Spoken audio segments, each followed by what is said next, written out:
Hey, what's happening, everyone? Welcome back to the show. Here's my thoughts on Obi-Wan Kenobi, episode 3. So after the initial 2 episodes, I think a lot of fans were kind of divided a little bit. There's a lot of polarizing things in there.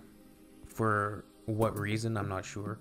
It seems a lot of people aren't akin to appreciating or they can't enjoy having child actors for some reason. They think it's I don't know, because she was fine for me, Leia. But episode 3, I just rewatched it, and on my first watch there was a couple things that I don't know, it didn't click for me on the first watch. It felt a little low-key. It felt a little underwhelming. A lot of the cinematography was kind of not super impressive for me, and seeing Vader like that, just being so prominent in the episode, was kind of like almost jarring. Now on the rewatch, I think the episode is fantastic, actually, especially the way it's driving the story. Vader's appearance right off the bat, and getting him suited up, showing how much of a machine that he really is, and him talking to Reva. We still haven't resolved exactly whether or not the Grand Inquisitor is going to be back, because he's in Rebels, so it's kind of strange. We need some sort of resolution in terms of that aspect of the story. But it was awesome seeing Mustafar. His castle looks awesome. His throne looked great. There's some really nice shots in there. And his voice, James Earl Jones was credited, but I'm not sure if they just used like some speech technology to touch it up and refine the performance that he gave, or they're simply just using a likeness of James Earl Jones' voice. The technological terror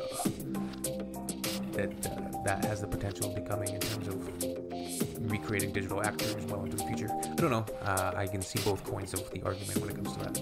But he sounded amazing. He sounded just like better than he did in Rogue One. Because I think in Rogue One they used straight up James Earl Jones' voice, and you could kind of hear a bit of the age in his voice in Rogue One.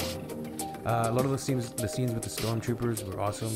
Really heartfelt moment between Leia and Obi-Wan when he mentions, when he looks at her face, he sees the face of her mother, and it's kind of a double entendre because he's saying it for the sake of the stormtroopers to, get them off the scent that he may be a Jedi or a collaborator or somebody worthy of arresting.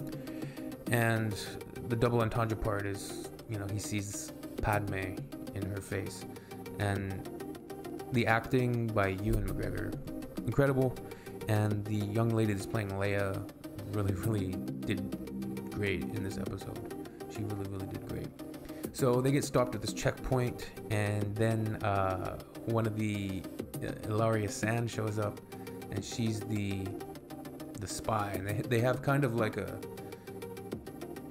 would it be right to call it like kind of like an underground railroad basically for Jedi, and they take them to this little village. And I really like that droid who can't talk, but he's just got that hammer behind his back, and he's gonna cave the heads in of those stormtroopers. That was very nice. And yeah, Quinlan Voss is brought up in the episode.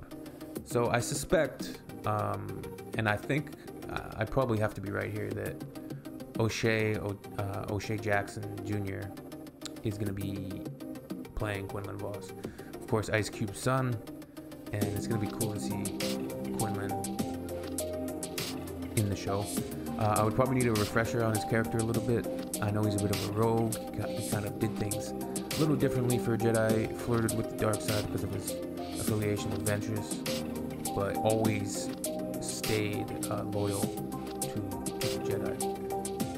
So seeing him in live action is going to be cool. I know him and Obi-Wan teamed up in that fight against Cat Bane, but I would need a refresher on that arc or that episode that featured Quinlan. So then the ending, man, Vader shows up, and I don't think a lot of people expected him to be this brutal, terrifying, relentless, violent. You know, he starts grabbing people, grabs his father, chokes him out, grabs his son, breaks his neck. For solely the only reason he's doing this is on the chance that Obi-Wan is nearby and is gonna flush him out. And his ruthlessness, man, we haven't seen that type of Vader.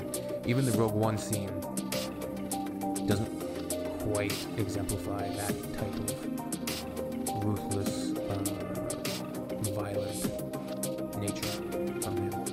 And then, of course, we had the confrontation between him and Obi-Wan. What have you become? I am what you made me.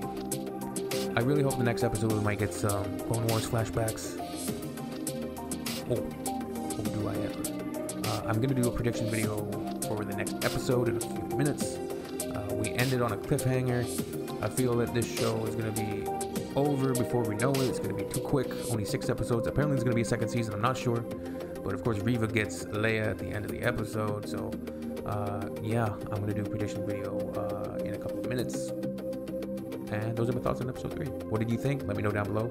And we'll see you next time.